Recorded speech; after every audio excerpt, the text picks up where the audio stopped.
महाशिवरात्रि व्रत कथा। जय श्री कृष्णा। राधे राधे दोस्तों। हर हर महादेव। आज भगवान भोलेनाथ को प्रसन्न करने का सबसे बड़ा दिन है। आज महाशिवरात्रि का महापर्व है।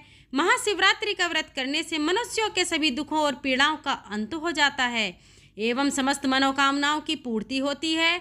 भगवान शिव और माता पार्वती की कृपा से धन धान्य सुख सौभाग्य और समृद्धि की प्राप्ति होती है। तो आज मैं आपको सुना रही हूँ महाशिवरात्रि व्रत की बड़ी ही दुर्लभ कथाएं।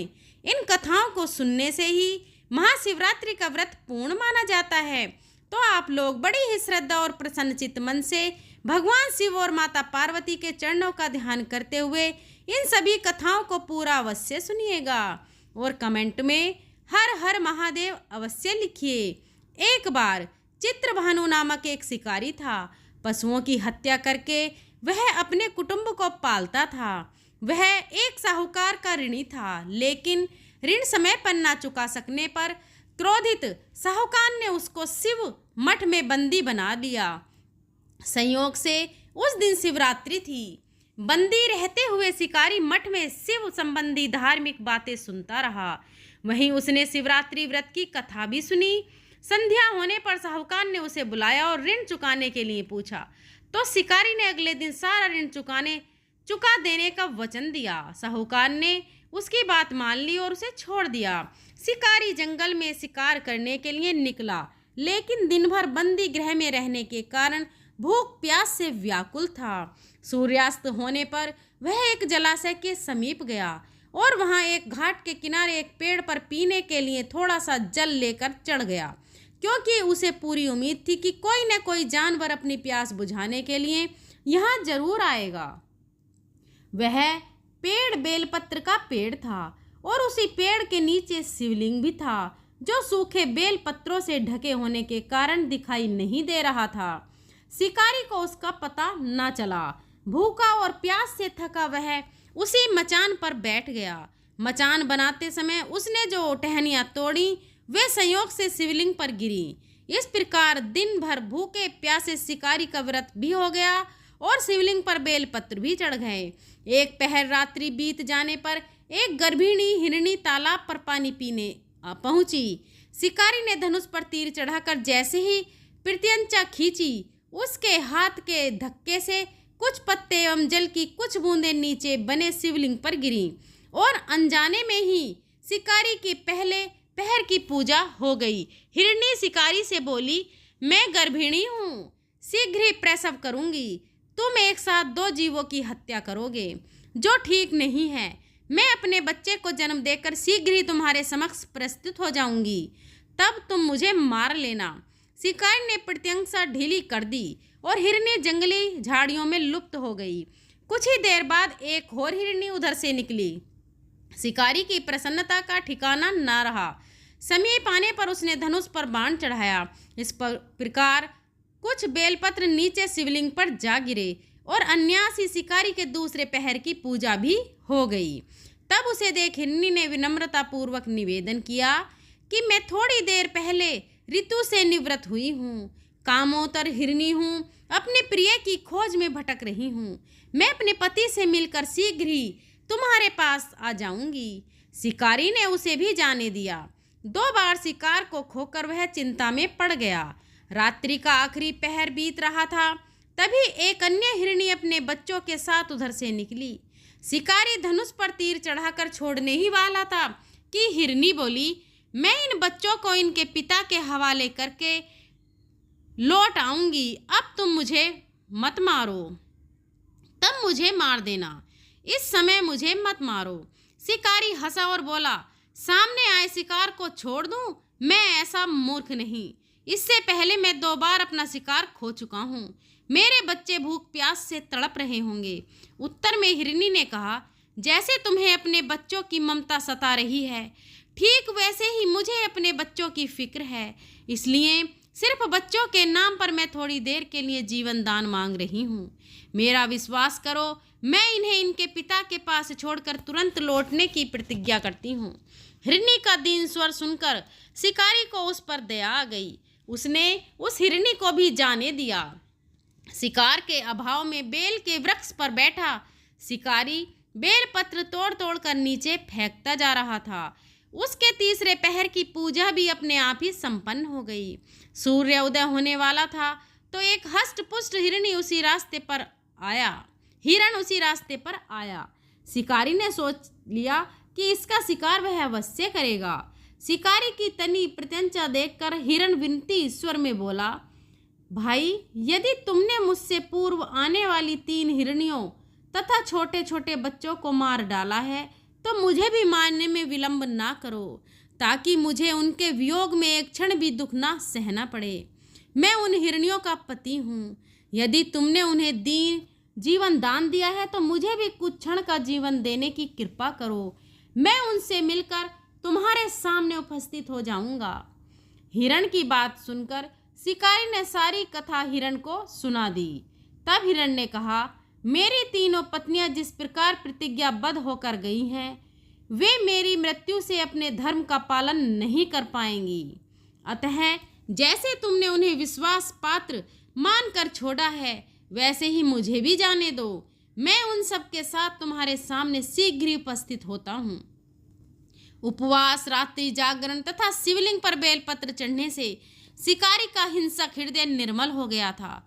उसमें भगवत शक्ति का वास हो गया था। उसके हाथ से धनुष तथा बाण छूट गया और उसने मृग को जाने दिया।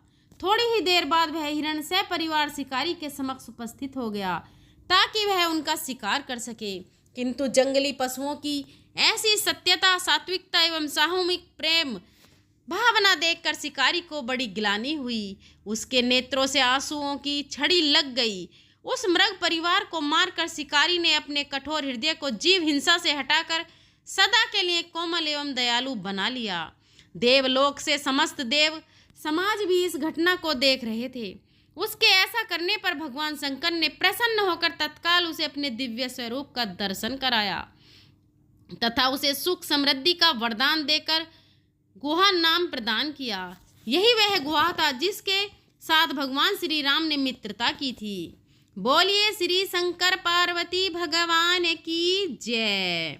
आइए अब मनोकामनाओं की पूर्ति करने वाली दूसरी कथा को सुनते हैं। एक बार की बात है, माता पार्वती शिव जी को पति रूप में प्राप्त करने के लिए घोर तप कर रही थीं। उनके जप को देखकर देवताओं ने शिव जी से देवी की मनोकामना को पूर्ण करने की प्रार्थना की। शिव जी ने पार्वती जी की परीक्षा लेने के लिए 7 ऋषियों को भेजा। 7 ऋषियों ने शिव जी के सैकड़ों अवगुण गिनाए। वह पार्वती जी को महादेव के अलावा किसी और से विवाह मंजूर नहीं था। विवाह से पहले सभी वर अपनी भावी पत्नी को लेकर आश्वस्त होना चाहते हैं। इसलिए शिव जी ने स्वयं भी पार्वती जी की परीक्षा लेने की ठानी। भगवान शंकर प्रकट हुए और पार्वती जी को वरदान देकर अंतर ध्यान हुए।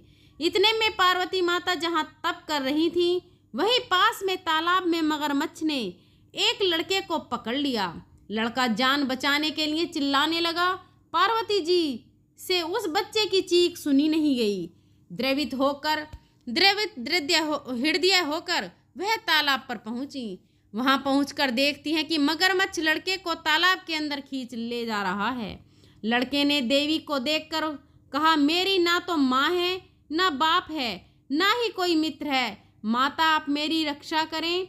पार्वती जी ने कहा, हे मगरमच्छ, इस लड़के को छोड़ दो। मगरमच्छ बोला, दिन के छठे पहर में जो मुझे मिलता है उसे मैं अपना आहार समझकर स्वीकार कर लेता हूँ। ये मेरा नियम है।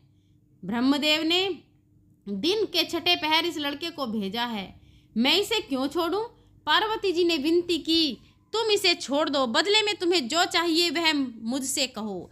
मगरमच्छ बोला, एक ही शर्त पर मैं इसे छोड़ सकता हूँ। आपने तप करके महादेव जी से जो वरदान लिया है, यदि उस तप का फल मुझे दे दें तो मैं इसे छोड़ दूंगा।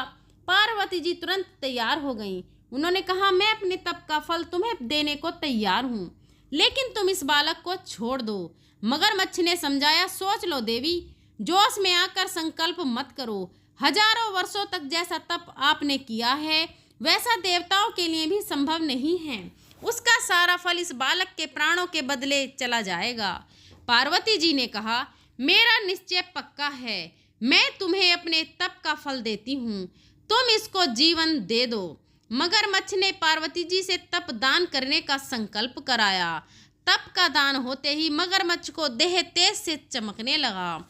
मगरमच्छ बोला, हे पार्वती, देखो तप के प्रभाव से मैं तेजस्वी बन गया हूँ। तुमने जीवन भर की पूंजी एक बच्चे के लिए व्यर्थ कर दी। चाहो तो अपनी भूल सुधारने का एक मौका और दे सकता हूँ।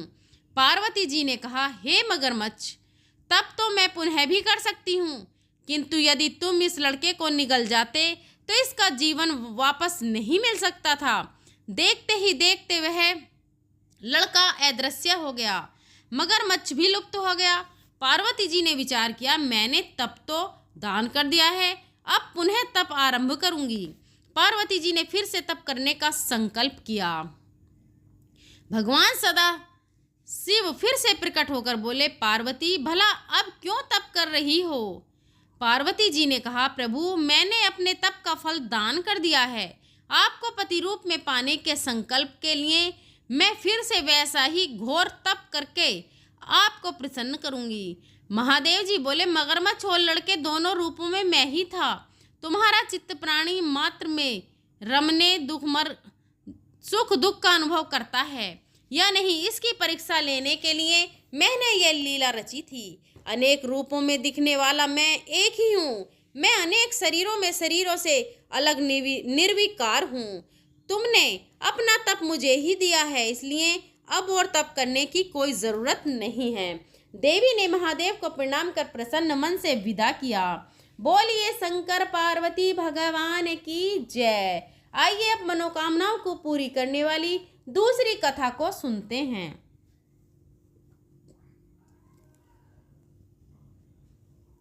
एक शिव मंदिर में एक बड़ा सा पेड़ था। उसी पेड़ पर एक गौरैया का जोड़ा रहा करता था। वह गौरैया का जोड़ा बड़ा ही शिव भक्त था। जब भी मंदिर में आरती व पूजन होता तो वह गौरैया का जोड़ा भी मंदिर में जाकर भगवान शिव और माता पार्वती की भक्ति में लीन हो जाता था तथा दिन भर इसी मंदिर में रहता था। इस मंदिर से वे अपने एवं अपने बच्चों के लिए दाना पानी का इंतजाम करते थे। इस शिव मंदिर के समीप में एक बूढ़ी माता का घर था। उनके कोई संतान नहीं थी। वह अपने घर में अकेले रहती थी। बूढ़ी माँ को पक्षियों से बहुत प्रेम था। वह अपनी छत पर प्रतिदिन पक्षियों के लिए दाना और पानी रखा करती थी। मंदिर में रहने वाला गौरैया का जोड़ा भी उनकी छत पर आकर दाना पानी खाया करता था। इसी तरह कई दिन व्यतीत होते गए। कुछ दिनों बाद वह बूढ़ी माता बीमार पड़ जाती है और अपने घर की छत पर दाना पानी डालने में असमर्थ हो जाती है। वो गौरैया का जोड़ा जब छत पर आता तो दाना पानी न पाकर चिंतित हो जाता।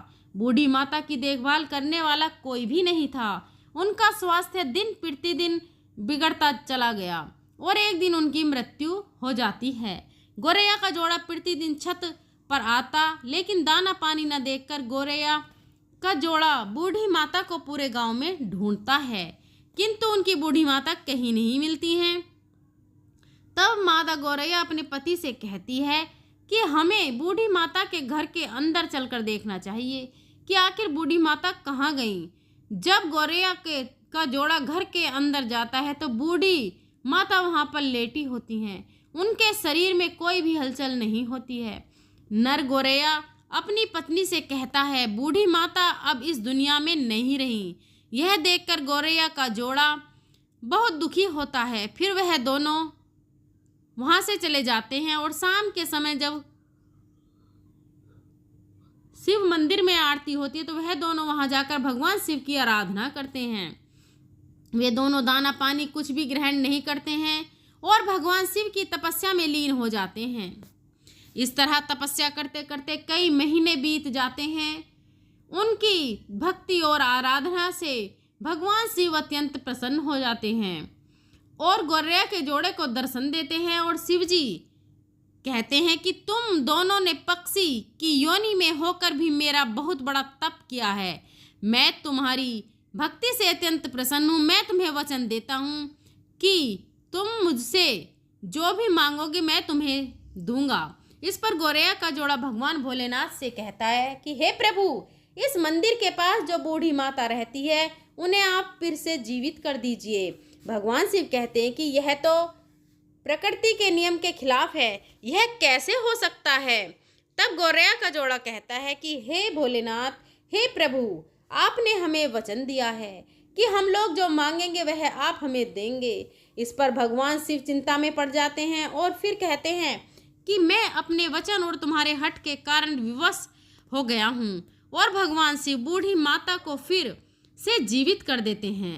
बूढ़ी माता जब अपनी आँख खोलती हैं तो अपने सामने भगवान शिव को देखकर प्रसन्नता से भर जाती हैं और भगवान शिव से कहती हैं, हे महादेव, आपके दर्शन करके मेरे जन्म जन्म के पाप नष्ट हो गए। मैंने ऐसा कौन सा पुण्य किया था जो आपने मुझे दर्शन दिए और मुझे दोबारा जीवित कर दिया। तब भगवान शिव कहते हैं कि हे बूढ़ी माता, यह सब तुम्हारे स्वयं के कारण नहीं हुआ है। जिस गौरैया के जोड़े को तुम प्रतिदिन दाना पानी देती थी, उस गौरैया के जोड़े के कारण ही ऐसा संभव हुआ है। उन दोनों ने दिन रात मेरी कठोर तपस्या की है, जिसके कारण मैंने प्रसन्न होकर तुम्हें जीवन दान दिया है। ऐसा कहकर भगवान शिव अंतर ध्यान हो जाते हैं। बूढ़ी माता फिर से प्रतिदिन अपनी छत पर पक्षियों के लिए दाना पानी रखने लगती है और वह गौरैया का जोड़ा फिर से खुशी खुशी वहां पर आने लगता है। बूढ़ी माता उस गौरैया के जोड़े से कहती है कि तुम दोनों ने मुझ पर बड़ा एहसान किया है, इसलिए मैं चाहती हूँ कि तुम दोनों मेरे घर पर ही आकर रहो। फिर गौरैया का जोड़ा बूढ़ी अम्मा के घर आकर रहने लगा। धीरे धीरे गौरैया चिड़िया और बूढ़ी माता की ख्याति पूरे गांव में फैल जाती है और जो भी उस गौरैया के जोड़े को और बूढ़ी माता के दर्शन कर लेता तो भगवान शिव और माता पार्वती की कृपा से वंचित नहीं रहता था और भोलेनाथ की कृपा से उसकी सभी मनोकामनाएं पूर्ण हो जाती थीं और उसके सारे रोग ठीक हो जाते हैं। भारत के गुजरात में आज भी बूढ़ी माता और गौरैया का मंदिर स्थित है। जैसे भगवान भोलेनाथ ने गौरैया की मनोकामनाएं पूर्ण की, वैसे ही सबकी मनोकामनाएं पूर्ण करना। बोलिए शंकर पार्वती भगवान की जय। आइए अब मनोकामनाओं की पूर्ति करने वाली भगवान शिव और माता पार्वती की दूसरी कथा को सुनते हैं। तो इस कथा को पूरी श्रद्धा और प्रसन्नचित्त मन से पूरा अवश्य सुनिएगा। एक गांव में भगवान शिव का परम भक्त एवं ब्राह्मण रहता था। पंडित जी जब तक रोज सुबह ब्रह्म मुहूर्त में उठकर नित्य कर्मों से निवृत्त होने के पश्चात भगवान शंकर का पूजन नहीं कर लेते थे, तब तक उन्हें चैन नहीं पड़ता था। जो कुछ भी दान दक्षिणा में आ जाता उसी से पंडित जी अपना गुजारा करते थे और दयालु इतने कि जब भी कोई जरूरतमंद मिल जाता तो अपनी क्षमता के अनुसार उसकी सेवा जरूर करते थे। इस कारण शिवजी के परम भक्त ब्राह्मण देवता गरीबी का जीवन व्यतीत कर रहे थे। पंडित जी की इस दानी प्रवृत्ति से उनकी पत्नी उनसे चिढ़ती तो थी ही, किंतु उनकी भक्ति परायणता को देख उनसे अत्यधिक प्रेम करती है, इसलिए वह कभी भी उनका अपमान नहीं करती थी। साथ ही अपनी ज़रूरत का धन वह आस पड़ोस में मजदूरी करके जुटा लेती थी। एक समय ऐसा आया जब मंदिर में दान दक्षिणा कम आने लगी, जिससे पंडित जी को आर्थिक तंगी का सामना करना पड़ा। घर की मूल आवश्यकताओं की पूर्ति नहीं होने के कारण ब्राह्मणी दुखी रहने लगी। इसी तरह दिन बीतने लगे। एक दिन महाशिवरात्रि का दिन आया। उस दिन भी पंडित जी ने हमेशा की तरह ब्रह्म मुहूर्त में उठकर नित्य कर्मों से निवृत्त होने के लिए नदी की ओर चल दिए। संयोग से उस समय उस राह से पार्वती जी और शिव जी गुजर रहे थे। अचानक पार्वती जी की नज़र उस ब्राह्मण पर पड़ी। आज पंडित जी महाशिवरात्रि को लेकर इतने उत्साहित नहीं थे जितने कि अक्सर हुआ करते थे। पार्वती जी को बात समझते देर नहीं लगी। उन्होंने शिव जी से कहा, भगवान, ये ब्राह्मण देवता प्रतिदिन आपकी उपासना करते हैं, फिर भी आपको इसकी चिंता नहीं है। देवी, अगर मैं अपने भक्तों की चिंता नहीं करूँगा तो कौन करेगा? पार्वती जी बोली, तो हे देव, आपने अब कुछ सबकी सहायता क्यों नहीं की? तब शिवजी बोले, देवी आप निश्चिंत रहिए, अब तक उसने जीतने बिल्वपत्र शिवलिंग पर चढ़ाए हैं, वही बिल्वपत्र आज रात में उसे धनपति बना देंगे। यह बातचीत करके पार्वती जी और शिवजी चल दिए। किंतु संयोग तो देखिए, उसी समय उस राह में एक व्यापारी गुजर रहा था। उसने छुपकर शिवजी और पार्वती जी का वार्तालाप सुन लिया। व्यापारी ने अपना दिमाग चलाया और ब्राह्मण के घर पहुंचकर उसने ब्राह्मण से बोला, पंडित जी, आपने अब तक जितने भी बिल्वपत्र शिव पूजन में चढ़ाए हैं वह सब मुझे दे दीजिए, बदले में मैं आपको 100 स्वर्ण मुद्राएं दूंगा। पंडित जी ने अपनी स्त्री से पूछा तो वह बोली, पुण्य का दान ठीक तो नहीं है, किंतु अगर आपका मन करे तो दे दीजिए, हमें धन की आवश्यकता है, इसलिए दे दीजिए। पंडित जी ने सारे बिल्व पत्र एक बोर में भरकर सेठ जी को दे दिए। सेठ जी बिल्व पत्र चढ़ाकर देखने लगे कि कब शिव जी कृपा करेंगे और कब वह धनपति बन जाएंगे। प्रतीक्षा करते करते सेठ जी को आधी रात हो गई। सेठ जी चमत्कार देखने के लिए बहुत उतावले हो रहे थे। आखिर में तीसरा पहर गुजरने के बाद सेठ जी का सब्र का बांध टूट ही गया और क्रोध में आकर सेठ जी ने शिवलिंग को झंझोड़ने लगे। फिर अचानक ही चमत्कार हुआ। सेठ जी के हाथ शिवलिंग से चिपके रह गए। उन्होंने बहुत प्रयास किया किंतु हाथ हिले तक नहीं। थक हार कर सेठ जी शिव जी से याचना करने लगे। तब शिव जी बोले, हे लोभी सेठ, जिस ब्राह्मण से तूने यह बिल्वपत्र खरीदे हैं उसे 1000 स्वर्ण मुद्राएं दे, तब जाकर तेरे हाथ छूटेंगे। प्रातःकाल जब पंडित जी पूजन के लिए आए तो उन्होंने देखा कि सेठ जी के साथ शिवलिंग से चिपके हुए हैं और सेठ जी रो रहे हैं। उन्होंने पूछा तो सेठ बोले, पंडित जी शीघ्र से मेरे बेटे को 1000 स्वर्ण मुद्राएं लेकर मंदिर आने को कहिए। पंडित जी ने सेठ के बेटे को बुलाया और सेठ ने वह स्वर्ण मुद्राएं ब्राह्मण को दिलवा दी। तब जाकर सेठ के हाथ शिवलिंग से छूटे। यह देखकर पार्वती जी शिव जी से पूछती हैं, हे नाथ, आपके अब तक अपने भक्त को कोई धन नहीं दिया। शिव जी बोले, देवी मेरे पास कहाँ धन है जो मैं दूंगा, किंतु मेरा भक्त अब गरीब नहीं है, यह तुम स्वयं देख लो। जैसी कृपा भगवान शिव और माता पार्वती ने उस ब्राह्मण पर की, ऐसी ही कृपा भगवान हम सब पर करें। बोलिए शंकर पार्वती भगवान की जय। आइए अब मनोकामनाओं को पूरी करने वाली दूसरी कथा को सुनते हैं। महाशिवरात्रि के दिन इस कथा को सुनने से अपार धन की प्राप्ति होती है।